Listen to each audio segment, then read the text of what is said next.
Welcome back, ladies and gentlemen. All economists are thrilled with the budget. Naturally, because the broad numbers are good and the government continues to push on infrastructure, expenditure, capital investment, and has yet not gone totally populist.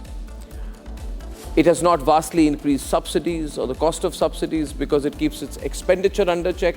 In fact, it keeps the expenditure so much under check that it spends much less than it can. And it has what is being called by all economists today. They've been so happy all day, going around with big smiles. Anywhere in the world you meet an economist, they say we have a beautiful fiscal deficit. That's all they bother about. So the economists are very happy. However, practically speaking, has the BJP left itself politically vulnerable after what many are describing as a flat budget in terms of its political impact? Some concerned people, even well-wishers of the BJP, are asking whether the Modi 3.0 government could have been a little more practical, politically realistic, and done a few generous things to win over the youth and not just offer them a 5,000 rupee internship. It seems unthought, unstudied and unresearched. The youth, the middle class, have been the reasons for the BJP's big victories in 2014 and 2019.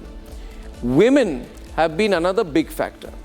If women are not supportive, if the youth are less supportive, ladies and gentlemen, and if the middle class changes its mind, and I keep emphasizing there was 3% fall in middle class vote for in this election for the BJP, it could have been more, 2% increase for the Congress.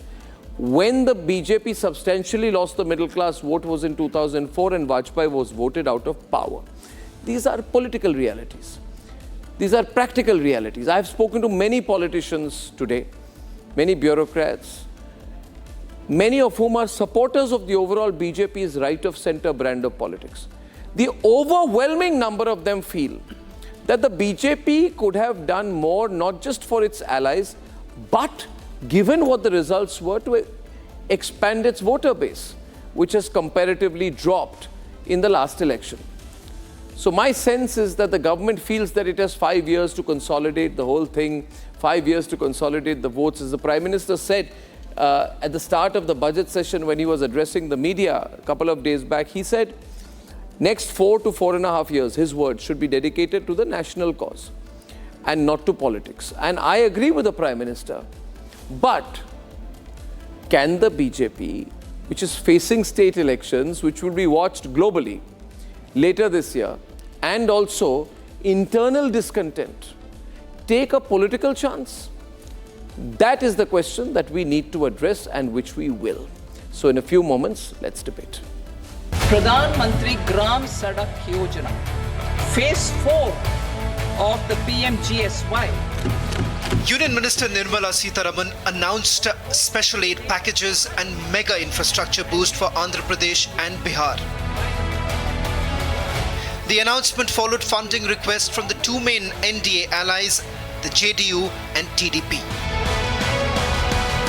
Presenting her 7th consecutive budget, Union Finance Minister announced new airports and medical colleges in Bihar. Sitharaman said an additional aid package for Bihar will be expedited. Turning to Andhra, the Finance Minister also announced a funding bonanza for the state. The industrial node at Gaya will also be a good model for developing our ancient centers of cultural importance into future centers of modern economy. We will also support development of road connectivity projects, namely 1. Patna-Purnia Expressway, 2. Buxar-Bhagalpur Expressway, 3. Bodh Gaya, Rajgir, Vaishali and Darbhanga spurs, and 4. Additional 2-lane bridge over River Ganga at Buxar at a total cost of 26,000 crore rupees. We will facilitate special financial support through multilateral development agencies. In the current financial year, 15,000 crore rupees will be arranged with additional amounts in future future years.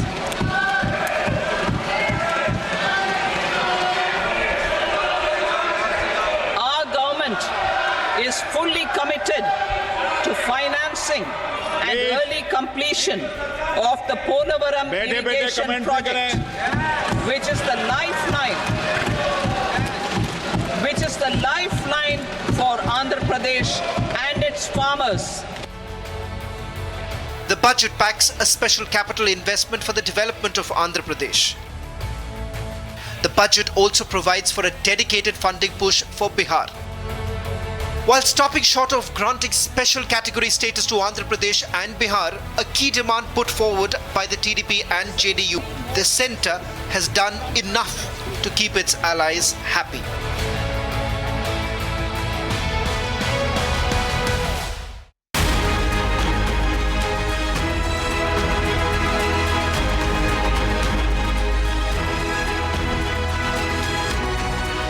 Start the political debate in some time. I'm starting with Ravi Shankar Prasad, former Union Minister, Member of Parliament of the BJP. Mr. Prasad, good evening. Good to see you on budget night. Mr. Prasad, this budget is... Good to see you after a long time on the screen. Yeah, good to see you. Good to see you. Fantastic, always. Now tell me, sir, this, the problem is with the great expectations one has of the government. I don't think this is the 100-day plan. Something more big bang was expected. And this 45 days since Prime Minister took oath, the Prime Minister had promised that the third term will set the agenda for Viksit Bharat, that there'll be a 100 to 125-day plan, that he would get a ball rolling. He said it was 100 days, for youth another 25 days. This budget cannot be that plan. Would you agree? No, I would, with great respect to you, I differ completely. There is a lot of echo. Reduce the echo, yeah. Now, Arnab, coming to the core of it. Yeah. In plain word, this budget lays down the road map for Viksit Bharat. Has 9 areas of development identified in the budget or not? That is the roadmap. If you see, you have said it a number of times, I don't want to repeat it. This includes development of agriculture. This includes infrastructure in a big way. The biggest capex push is there. New seeds for the farmers, including organic farming, digitization of agriculture, and apart from MSME, manufacturing and a whole lot of things. This is the roadmap for Viksit Bharat. There is a concrete program for employment generation, including skilling. Or now, kindly see the new areas of growth. Shrimp culture in India, coming from Assam, I must tell you, has touched 60,000 crores. The basic custom duty has been reduced or not. Diamond, leather, cancer drugs being ultimately reduced in the cost by reduction. But you are not doing... Roadmap is properly there. Yeah, but you are the accusation against you is that you have gone out of your way for Bihar, where you are an MP from, for JDU, for TDP. There is no relief for Kerala, Tamil Nadu, Karnataka or West Bengal for flood relief. The opposition accuses you of stepmotherly treatment when it comes to tax devolution. Then you stand behind the wall of the Finance Commission.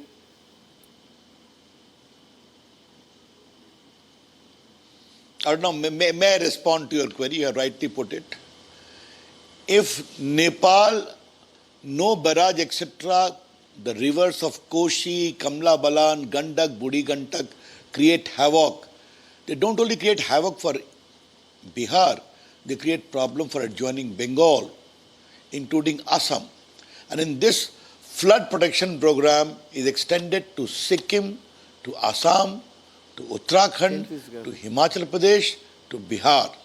Therefore, this Purvodaya coming from Assam, or now, as you know, this whole Purvodaya development is a new narrative in terms of agenda, that this government is going to focus a lot on the development But you're of a Eastern politician. No, you're a politician. Oh, no, Mr. one thing I Prasad, must you're a clarify politician. here. No, Mr. Prasad, you're a politician. These World Bank economists will not help you win an election in Maharashtra or Jharkhand. They're all celebrating today. You're getting all the editorial, oh great, this, that, etc. But what is your grand political plan? Does it not worry you at all that the middle class has been left without anything much? You know, you're not being generous. You've got this whole policy of being a fiscal disciplinarian. But that doesn't help you politically. Arnab, let me reply. Arnab, you know how much I respect you, but let me allow me to at least meet your concerns. The whole taxation regime has been straightened or not. This whole deduction from 50,000 to 75,000. Very little. And the whole family pension scheme and others are, or no, it is just the beginning. We are going for 5-10 years more. As we did in the last 10 years. Please trust in us. This whole infrastructure, the So in biggest Russia, all capex income being is taxed spent at 12%. is going to be extended for the Here, entire your country. effective rate of taxation goes up 55% at the highest levels. Or no, that I will have to sit with you and try to persuade you to have a view that taxation regime as far as the 3 lakh is concerned and 5 lakh, 7 lakh exemptions has not been completely abolished. So these are very good initiative, or no? And the need to straighten income tax law, the need to disposal of all the pending disputes in a very time frame manner, these are proper concerns to address the middle class apart from infrastructure. If there is a good roads, the good mobile connectivity, good mobile manufacturing, etc., loan of 10 lakh rupees for going abroad and higher education. Going in These are India, also domestic, meant for middle domestic, class, not don't you abroad. think so? Apart from health. Yes, in India itself. Yeah. Therefore, good universities are coming in India. They must have good opportunity. I would only tell you, allow the budget projections to get concretized on the ground. And then you will see whether it is MSME or manufacturing or infrastructure or flood control or the whole new employment initiative, including of skilling, is going to play a very crucial role. Okay. Mr. Prasad, I thank you very much for setting up my debate tonight. Thank you so much. That's Ravi Shankar Prasad. Thank you very much, sir. And thank you. With me in the studio is member of the Prime Minister's Economic Advisory Council, reappointed. Congratulations again, Sanjeev Sanyal, joining us tonight. On the political debate, I can see Deepak Reddy Gunapati of the TDP. I can see Abbas Haider of the Samajwadi Party. I can see Vivek Srivastav of the CPI. I can see Sanju Verma of the BJP. Right, Sanjeev. Firstly, why is it so important to have 4.5% fiscal deficit? The world is not doing well. If we had spent 0.5 more for the people, being generous, more generous with them, how would it hurt? So first of all, let me be very clear that, this idea that money grows on trees is completely wrong. Ultimately, the taxpayer pays. Whether you pay through inflation or through ultimately have macroeconomic... But the taxpayer doesn't get anything. Well, ultimately, all citizens of this country pay if you have macroeconomic instability. So please do not think that macro stability is not a public good. It is. Restraining inflation, making sure that you don't have huge amounts of debt which your future generations have to pay. These are important things, and if you lose control of macroeconomic stability, you ultimately have to pay. Macroeconomic stability we've had for 10 years. Yes, because we have been restrained. If you remember, we used to be a fragile 5. We used to have inflation in the 10 to 12% range. So please do not have this view that macro stability is not important. Now, having said that... I've not said it's not important. No, so let's be clear on this. I'm saying, is it true that the budget, the government has made it abundantly clear it's not going to take any responsibility directly to generate employment for the youth? So, So Yeah, that's my question. So the question is, what do you mean by that? What I mean by that is that is it only the onus of the private sector to create jobs? In the economic survey, the government makes it amply clear that it believes it's a responsibility of the private sector to generate jobs. At some level, yes, because okay, so it is not first of all a good idea that the bulk of the jobs generated in the system are government jobs. Now, that doesn't mean the government have absorbed of generating jobs. It can invest, for example, in infrastructure. All the infrastructure is not just creating assets, it's also creating jobs. Similarly, it is the job of the government to create a Why doesn't environment. the government do more enough? See, you are one of the most sort of viral podcast interviewee subjects in the world today, perhaps. And those same people who watch you on your podcasts, Sanjeev, want to know that what happens to the youth who Sanjeev Sanyal gives gyan to all the time? So Sanjeev Sanyal teaches economics. Sanjeev Sanyal is this cool economic guy who works with the government. So all Sanjeev cool. Sanyal But has Sanjeev been Sanjeev Sanyal, the problem with you, Sanjeev, is that when people sit with you on your podcast, they all are, looking at you extremely absorbed with your intelligence, etc. They don't challenge you. You see, in today's budget, So what are do you you want? getting? I'll tell you what I'm getting. Job. I'm not talking about Sarkari job. I'm telling you today, please understand, in today's budget, the government has made private sector responsible for internship of youth, which is a ridiculous idea. A 5,000 rupee stipend. Come on, Sanjeev, you wouldn't do that. You wouldn't do that 20 years back. I want to ask Sanjeev Sanyal, Rhodes Scholar from Oxford, whether instead of joining Deutsche Bank, he would do the equivalent 20 years back of a 5,000 rupee job. The nation wants to know whether he would do the equivalent of a 5,000 rupee stipend for in the private sector. Then why should others do it, Sanjeev? But let me tell you, this is obviously not meant for a tiny number of people with an elite education. This is This is meant for a bulk expansion of 5,000 rupee stipend? Well, it's a top-up. Nobody's saying that the person has to only earn that much. That's a stipend for an apprenticeship. I'm saying it's too little. I mean, there's no plan. You want the manufacturing sector to employ youth. So and you are ready to pay EPFO for 2 years of around 3,000 rupees. Is that enough? It's a top-up. Obviously. Top-up? What do you mean by top-up? So obviously the person is working. They're meant to get a salary, right? Yeah. So what you're seeing is this is a top-up in order to encourage bringing people into the formal sector. You are asking the startups to buy machineries. You will back the 100 crore loans without collateral so that they can build these factories and employ these youth whose EPF you will pay for 2 years for 3,000 rupees. How fair is that? Nobody's saying that they shouldn't earn any more. So the point being made is this is No, I'm sorry. Sanjeev, gotcha tonight. I'm telling you. This is utter rubbish. You are just...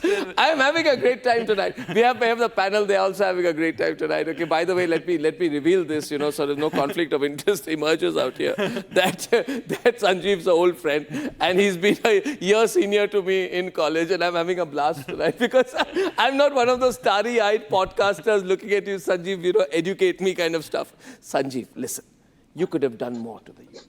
And people expect more from you. People expect more from you. But you have to have fiscal restraint. I'm sorry. Fiscal restraint. You have to. You're riding on money and you're riding on money means what? You're riding on money, which means you spent 60,000 crore rupee less last time than you could have. Now, I tell you this. Okay. Now listen, the problem with you, Sanjeev, is that you're an economist. You only look at things that way. I am an economist. That is the way it is. Okay, everyone. But I'll show the laughs we are getting among our panelists and put them on air, viewers. And you know what? Sanjeev Sanyal is actually enjoying this conversation today. Somebody has to challenge this man. So all the rest of your panel are politicians. They all love to have huge deficits. So somebody has to restrain them. I'm the guy. Can everybody be on air, not just the two of us? What I'm saying, Sanjeev, to you today is that you had the money. You have got the numbers. Suppose 4.5% target had remained. By the way, the target is 4.9. It's not 4.5. So no, your target for next year is 4.5. This year, it is 4.9. Why do you have to put these unrealistic targets? Will it help you win the election? Well, I am in the business of having proper policies. But you got to win the election to continue to have proper policies. Those who have to win the elections think that proper policies matter. And if why have you not given any breaks for the middle class? You have first of all, okay. Let me lay it out. Yeah, everyone on, please, everyone. Okay. Yeah. The middle class is the biggest beneficiary of the infrastructure build out. After all, they are the ones who use the airport, roads, etc. Why? Others don't? Others do too. No. Look, I am also paying those taxes. So, of course, everybody would be wonderfully happy if we had lower taxes. Lower middle class, upper middle class, poor, everybody does. Yes. So, they would also be beneficiary. But the point of the matter is, you've got to have, somewhere you've got to decide on who's going to have to pay for this, right? Now, why do corporates pay lower taxes than the highest individual taxpayers? Well, at some point in time, we came to the view that we needed to create a cycle of investment. Why are we punishing investors this time? Well, now you have to decide which one you want. I want a little bit for everyone because I thought there was a great opportunity. Indian investors, Sanjeev, why are you laughing? This is the exact point. You see, the problem is Sanjeev Sanyal is being challenged and questioned for the first time in his life, and everybody he speaks to says, Sanjeev Sanyal, teach us. Sanjeev Sanyal, teach us why Indian investors have stood through thick and thin of the tough times. Is this about LTCG? Yes, of course it is about LTCG. Okay, so let me explain LTCG. Of course it is about LTCG. So let me explain LTCG. Because LTCG, I have to bear higher short-term and long-term capital gains tax for investing in the dream that you have made me believe in of Viksit Bharat. I have contributed to it. And now you have spoiled my real estate prospects as well. So wait. You have removed indexing on real estate. No, but I've reduced it from 20% to 12.5%, no? No, but you've removed indexing on real estate for capital gains. No, I agree. What does that mean? So basically, you have reduced it, simplified it, first of all. Which means I want to sell a property, I will be taxed more for it. No, that is not true. That is absolutely not true. Why not? Because the rate now is radically lower at 12.5%. So, yes, there may be some cases where it may be a little bit more, but for the bulk of the cases, it will be significantly lower. No, I'm not getting the point. You are rolling the red carpet. You went around imposing a higher capital gains tax on Indian investors. Then you roll out the red carpet or FDIs while reducing the corporate tax for foreign companies to 35%. But they were at 40%, it was reduced to 35%. So you're then you will complain, why are you not encouraging investment? See, why fiscal prudence at the cost of the hard-working, tax-paying, investing middle class of the country? I'm all in favor of having lower taxes because even I pay those taxes. But the point of the matter is we have to have a balanced view of the matter. So if you're going to have to reduce taxes, for example, you want to simplify it all down to 12.5%. Yeah.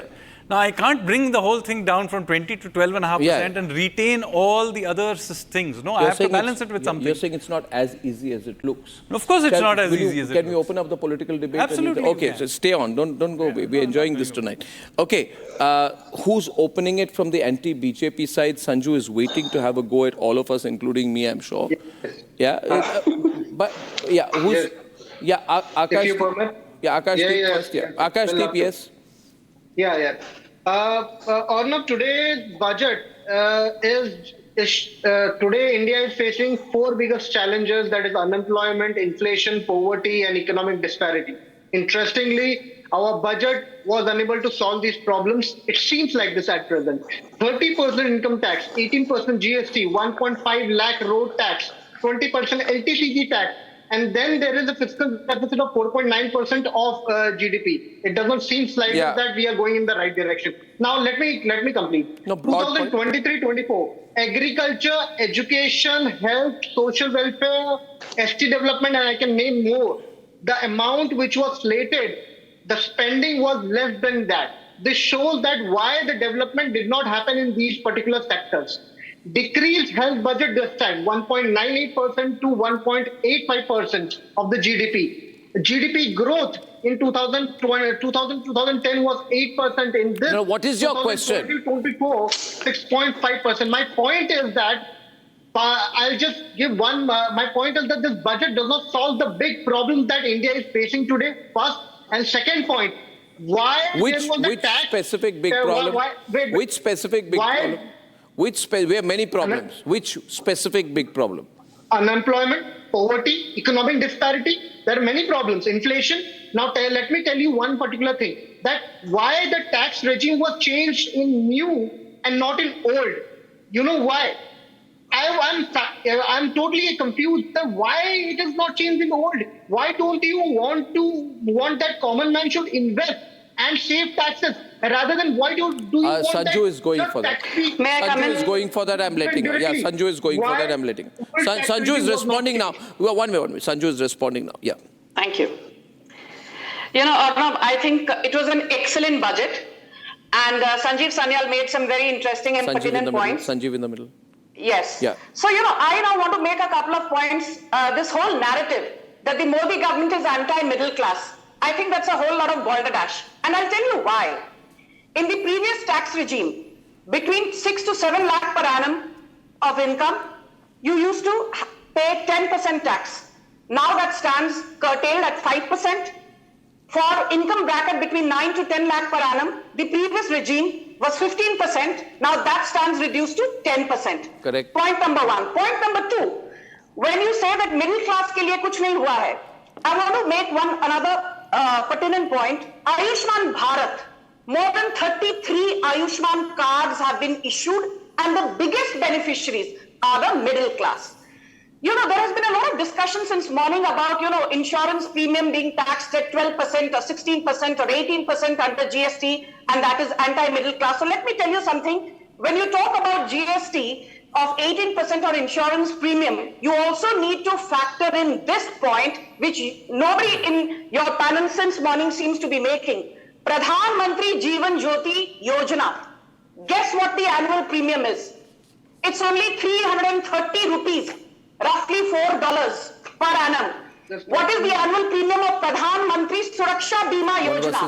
Annual premium. Can I just finish, Arnab? Annual premium of Pradhan Mantri Suraksha Bima Yojana is 436 rupees, about $5.2 per annum.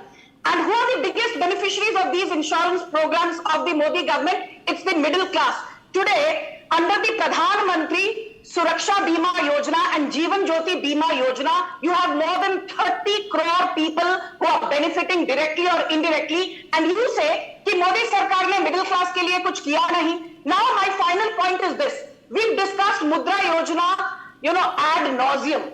More than 25 lakh crore has been disbursed under Mudra Yojana. More than 43 crore loans have been processed, of which 31 crore loan beneficiaries are women. And all of these belong to the middle class. Are you telling me that Pradhan Mantri Mudra Yojana is not a middle class oriented scheme? Are you telling me Ayushman Bharat is not a middle class oriented scheme? Are you telling me that I got your message. Limit, when that stands raised, last point, the basic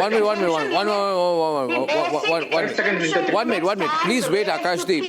I want to go to TDP and SP. One minute. I got your point. I've heard this before.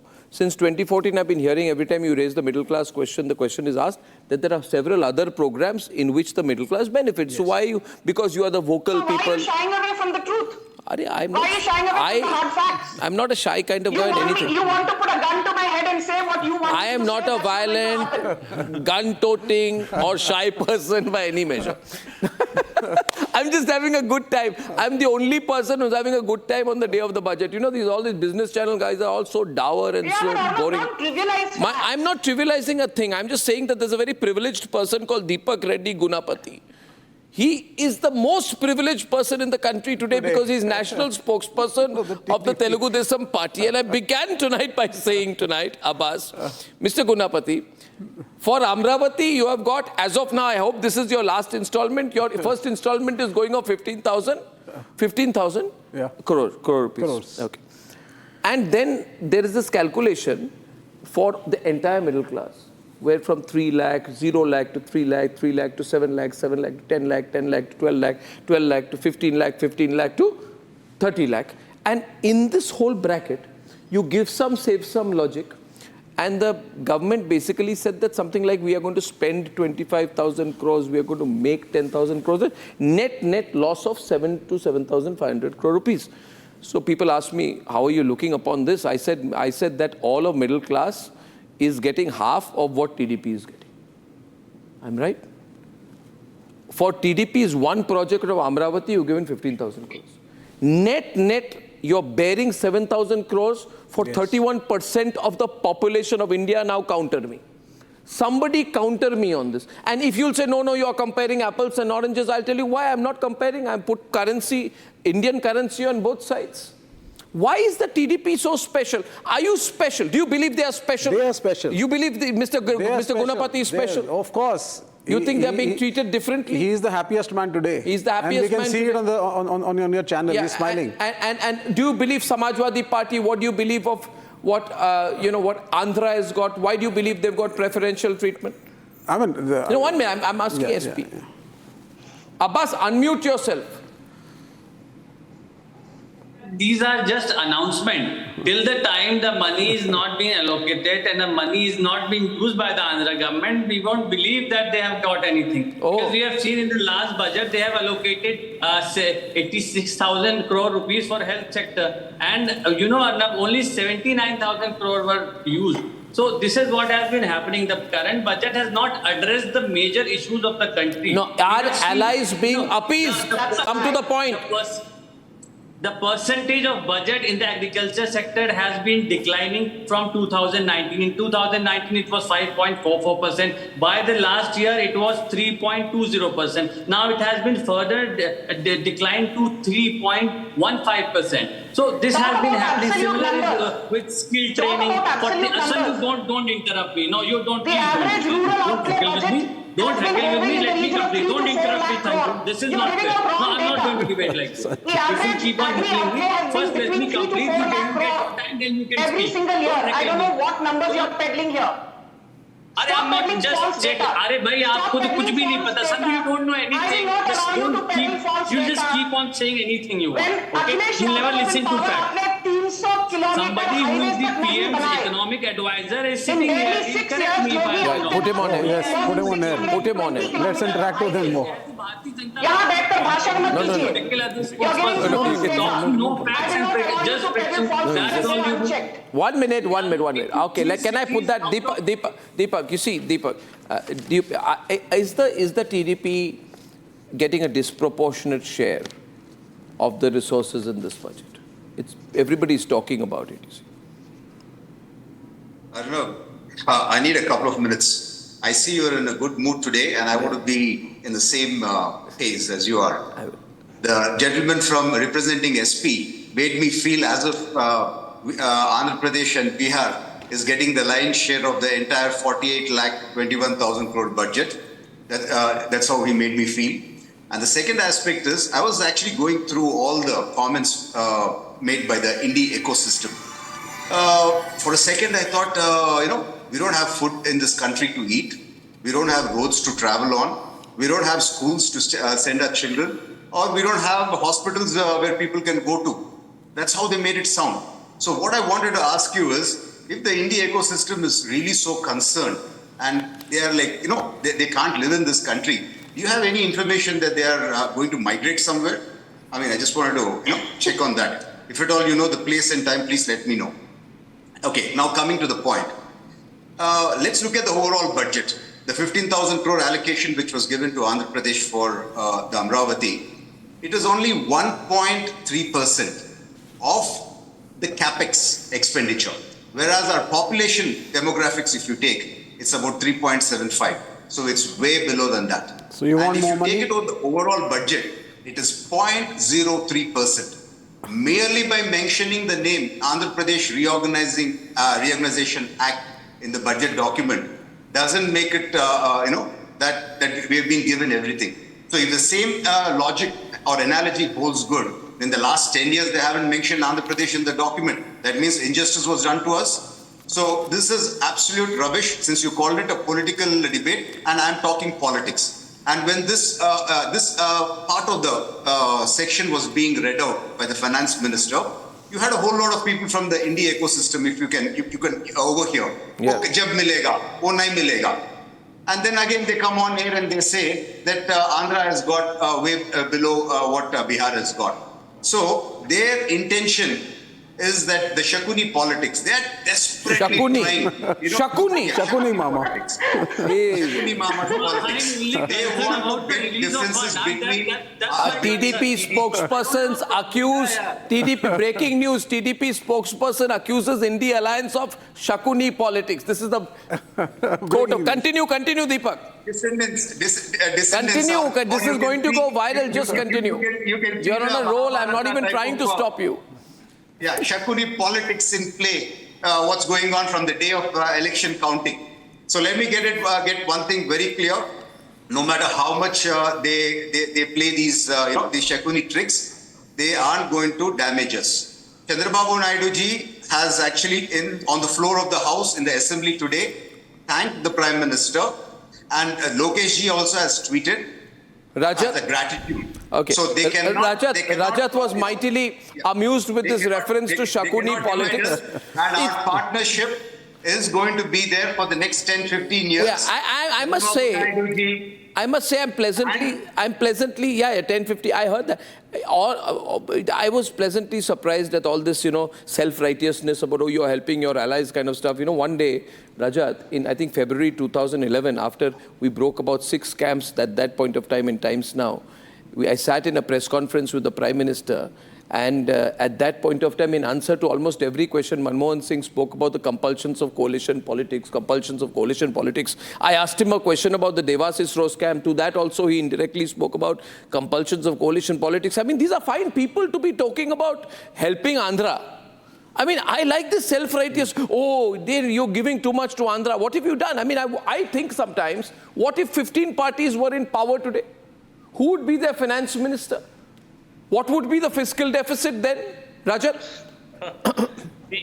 No, you're absolutely right, Arnab. I think what the narrative should have been on this was that certain promises was made by the nation to the divided Andhra Pradesh when the new state of Andhra Pradesh was being created, that yes, these are promises that we are giving to you as a nation collectively, especially when you have lost your capital, that this will go into building the capital. Now, the problem, what happened from 2014 to 2019 was that TDP was embroiled in all kinds of crazy policies. And thereafter, Jagan came in and he came up with his own Tughlakan, policy where he proposed the state having 3 capitals. Now, you cannot have such kind of politics happening in a small state of Andhra Pradesh and you hold the whole country hostage for that. That's also. Now, I believe now that they have got the capital, they should ensure that Amravati, where there is no land-based corruption, here Chandrababu Naidu will have to walk a tight line and will have to come out very, very clean, very transparent, so that he ensures that there is no corruption in land dealings. Okay. What he was accused I have of with in me 2019. patched right that is now. Pivotal.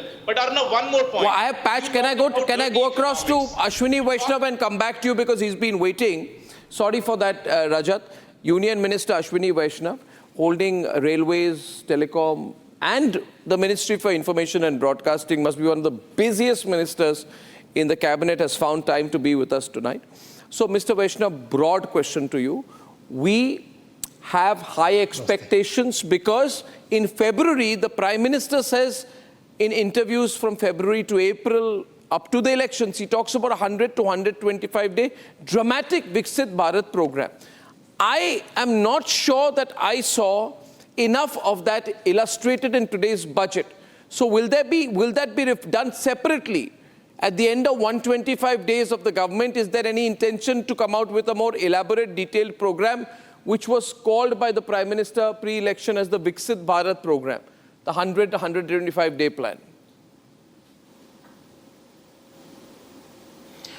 Arnab, the 10 years of the first and second term of Prime Minister Modi ji's government, you have seen that the foundation for Viksit Bharat is being laid.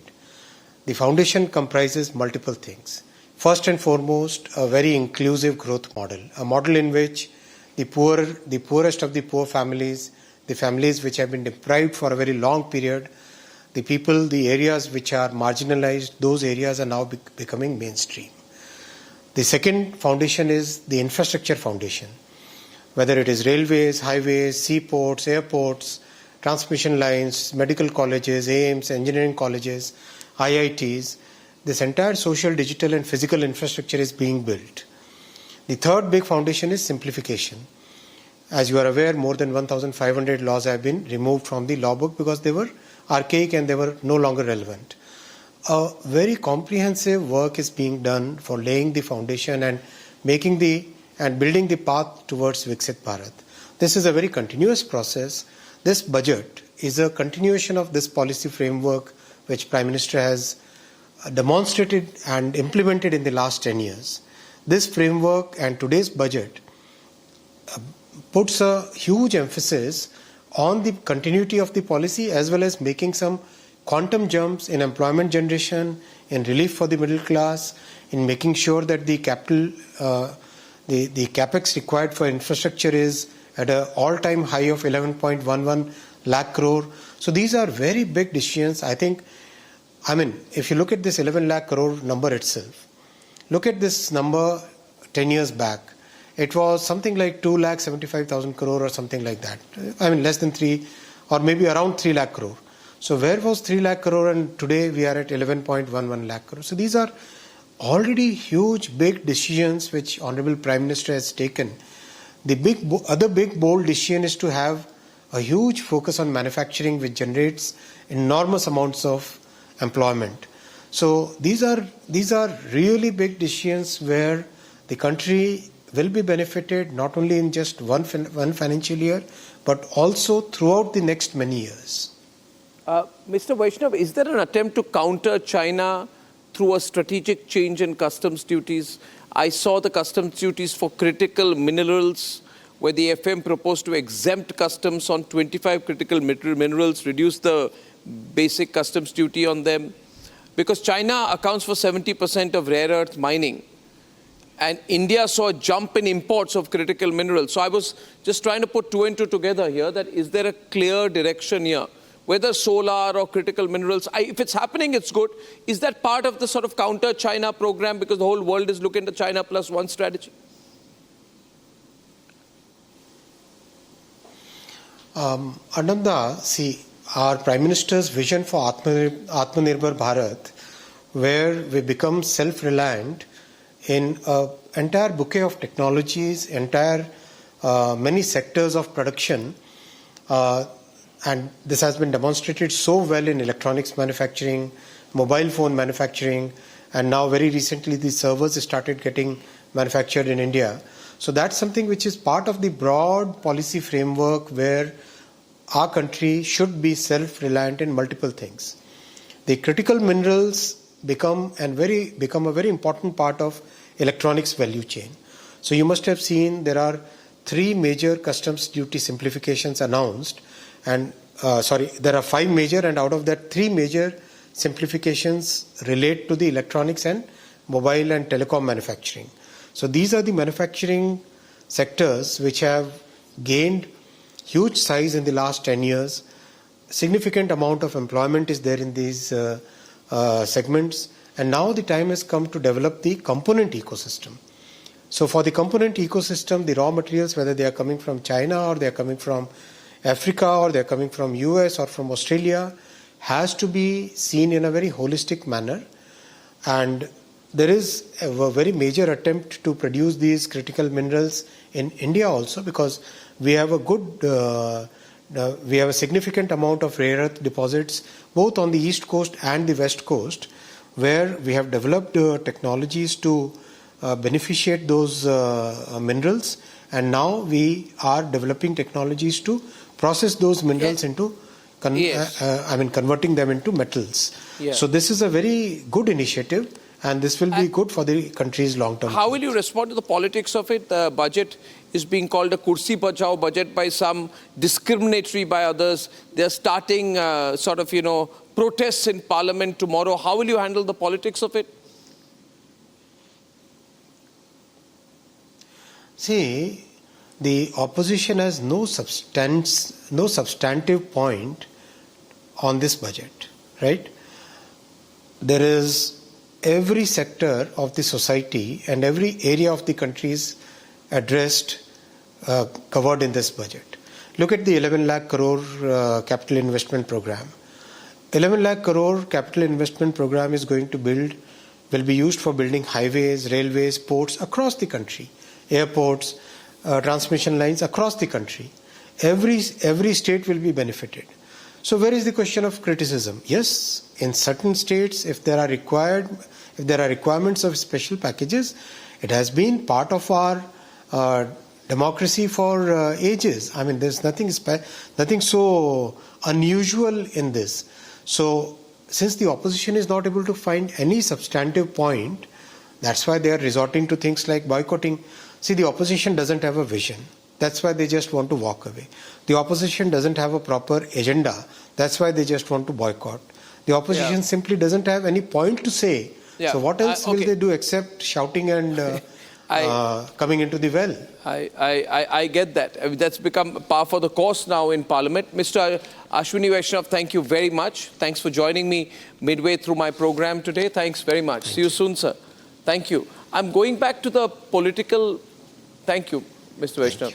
Thank you. I'm going back to the political debate out here, and my question now, counter question, to you, for example, Vivek, and to Abbas and to Akashdeep would be, what's your alternative to fiscal prudence? See, what's your alternative to fiscal prudence? No. See, I'll be very clear. First of all, I think something very good that the government did was borrowed a lot of points from the manifesto of the Congress government party. got the economics right? No, absolutely. See, they have tried it. They have tried to take the coalition partners. You have 5.1% fiscal deficit in the interim budget. You have 4.9% in the budget. Yes. And you say you'll reduce it to 4.5%. What are they trying? They've got it right. No, they are trying to mix and match. They are trying to placate their coalition partners. As well as how do you placate coalition partners through fiscal deficit? I don't get you at all. No. I'm just coming to it. What they're trying this budget. No, I'm not confused. I'm absolutely on the point. Yes. You want some time to prepare that? No, I don't want to prepare anything. I'll be very clear. What they're trying to do in this budget. It's a very hurriedly made budget at the last moment. They tried to introduce... How do you know they told you? No, absolutely, it is very clear. Congress manifesto, so many points have been included. Which the internship program that you were talking about with Sanjeev Bhai, that was primarily Sanju's countering you immediately, Sanju. Yeah. Sanju, was the ELI scheme taken from the Congress manifesto? Yes. Even the 5,000 figure. No, I'm sure you'll come here. I need to come in here, Arnab. Yeah. Arnab, I think three big legacy mistakes of the Congress, which the Modi government has course corrected in the last 10 years. A, we did away with dividend distribution tax, we did away with retrospective taxation, and today we did away with angel tax, which was introduced by Chidambaram no less. So I think for Chidambaram to pat himself on the back is being too presumptuous. But the most important point is this. People who sit here and say that Andhra Pradesh ko bahut zyada paisa de diya. I want to say this. Is the BJP in power in Tamil Nadu? No. Is the BJP in power currently in Karnataka? No. But let me tell you, some of the biggest infrastructure projects are coming up in Tamil Nadu and Karnataka, be it the Bengaluru-Chennai Expressway, the Chennai Peripheral Ring Road, the Nagapattinam-Tuticorin Highway, so obviously the country makes things in every state. Expressway. What are you trying to say? What I'm trying to say is that the concept of cooperative fiscal federalism is being followed to the T, and the BJP Madam, you don't release money to those states which are in crisis. BJP does not need bhashan from the left or from the Samajwadi Party. Why are you not releasing? When the world is struggling to grow at 2%, India's average GDP growth in the last 3 years is 8.36%. Last year we grew at I think that one thing which comes on. No, I think I must. You see, there is. I mean, beyond all position taking, we have to give some credit to staying the course, Sanjeev. I want to talk to you about it because, while we can power with each other, there is a necessity for India to stay the course, to remain right on top of the global rankings. And it may not be as elitist as some people may make it sound to be. And it may not be as easy either. Right? And even now, it's not going to be easy. You're going to have to glide through it. So I don't think that's being recognized everywhere in the course of these political debates. In a nutshell, tell the viewers how tough that is and why it's necessary. First of all, I am a little amused that at the same time as we are accused of not doing correct policies, we are also told that those policies were taken from some manifestos of opposition parties. Now, either the policies are right or they're wrong. Surely the opposition should be extremely happy that their policies are being introduced. Exactly. They should not be boicotting Parliament for implementation of policies that they are in favor of. It's a sign of a healthy democracy, and we're happy about it. So secondly, the fact of the matter is things like angel tax were not introduced by this government. They were introduced 12 years ago by Pranab Mukherjee, as it happens to be. And perhaps there was a great deal of difficulty of opposing it within the government at that time. But now it has been removed, so people should be again happy about it. Then as far as the Amravati issue is concerned, that was part of the division of the state. When the state was divided, it was decided that they would have its own capital. This is not doing them any favors. But it was not allocated over years. Yes, so you had to do it at some point in time. Finally, as far as Bihar is concerned, look, it's it is the poorest state in the country. Yeah. If they are getting some extra resources to build infrastructure, why should anybody I'm not quite understanding this. So I don't understand the problem. Arnab, why don't you talk about the Khatakhat model of Rahul Gandhi? Karnataka is being pushed into the throat. Let Sanjeev speak, since he has come. We'll give you 10 kg of rice free per month. Then they start blaming the Food Corporation of India. They raise milk prices in Karnataka. They raise petrol and diesel prices in Karnataka. They raise movie ticket prices in Karnataka. Rajat, Sanjeev speak. You want to speak today? I'll come to Sanjeev. They raise stamp duty for non-affordable housing by No, this is the most unique response to any budget so far. While criticizing the headline, if I was a sub-editor in a newspaper today, I would say while criticizing the budget profusely, the Congress accused the government of plagiarizing its ideas. This is the oxymoronic shit. What do you want? What is this? And then oppose those ideas. They have not opposed the internship thing. Rajat. That's okay. All good economics in the federal setup, all good economics has been reserved for the central government, and all kinds of freebies that one has to push in has been pushed to the state government. Point in to sort of elucidate this is the Maharashtra government. Now, you can talk all about good economics, that BJP has been very fiscally prudent and all, but look at Maharashtra. The same BJP government goes out and gives 50,000 crores of doles in actually something called Lake Ladla scheme, which says that you are going to give cash transfers to every youth who is looking for a job there. So what BJP's game plan is that keep the politics good economics at the center. But you out because is that the game? Is that the game, Sanjay? Is that the game? Oh, okay. 1 minute, I got it now. Is that the game? Oh, be prudent at the center and political in the states. Sanju? I need to answer this. Yeah. I want to, with no offense to Rajat, I've always said there's a very thin line between welfareism and engaging in brazen freebies. And let me tell you, in Maharashtra, this 6,000 rupees which will be given to somebody who's passed class 12 is only for a limited period when he or she is doing internship. When he or she passes graduation, for a limited time you're being given 10,000 rupees. It's not brazen freebies. BJP in Maharashtra is not practicing the Khatakhat model of Rahul Gandhi. Please get that loud and clear. I do hope though. Not practicing the Khatakhat model. I do hope though that the government has the 125-day plan. Because one needs to look at that. I believe most things happen outside the budget nowadays. Am I right? Yes, I think the important.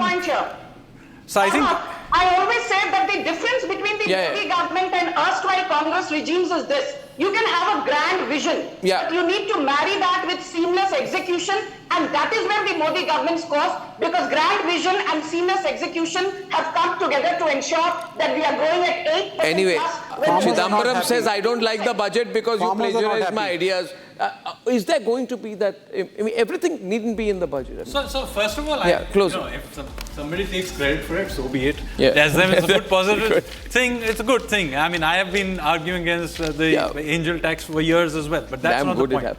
But the fact is that there are certain rules that are there as far as the transfer of central funds and how much deficits the states can run. This is not done by the central government, it's done by the Finance Commission. I think I'll tell you in conclusion, whether it's good politics or bad politics, I think it's very brave of the Prime Minister and brave of the government, that's the way I see it, to go ahead and remain fiscally prudent. Viewers, you can criticize it, but it's brave. At some point of time, the Prime Minister, the government, Finance Minister has taken a decision.